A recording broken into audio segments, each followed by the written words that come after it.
You don't have to be an accountant in order to use Sage 50, but it is necessary to have a basic understanding of some simple business bookkeeping and accounting concepts prior to entering information into the program. What you will examine next are the types of accounts displayed in a company's balance sheet.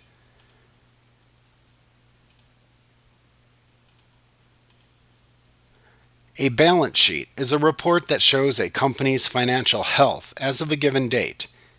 The three major types of accounts displayed in a balance sheet are assets, liabilities, and equity. The balance sheet is one of the most frequently requested financial reports for a company, and so it is important to understand what information the balance sheet contains.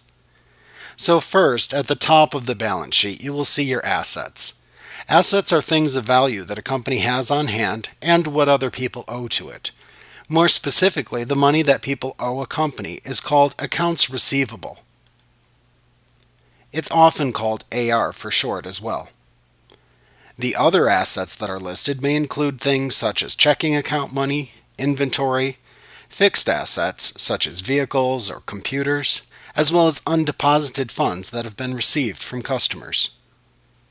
You also have liabilities, and liabilities are what a company owes to others. A company's unpaid bills are specifically referred to as its accounts payable, or AP for short. A liability can be a loan, an unpaid bill, or taxes that are owed.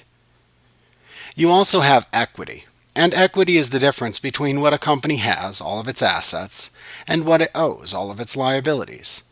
The basic formula for calculating equity is assets minus liabilities equals equity.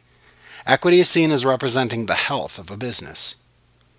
Once you start a new company, you also need to decide which bookkeeping method to use for tax reporting purposes. This determines when the company reports income and expenses to the IRS. The income and expense accounts and their balances are displayed in a financial report called the income statement.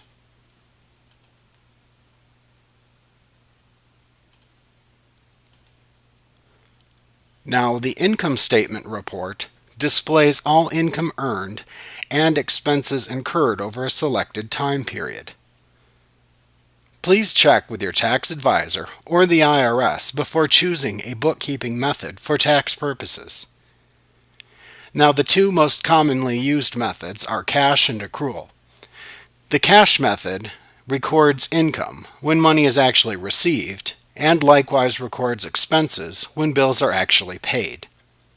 In the accrual accounting system, income is recorded at the time of sale, not when payment is received. Likewise, expenses are recorded when a bill is received, not when it is actually paid.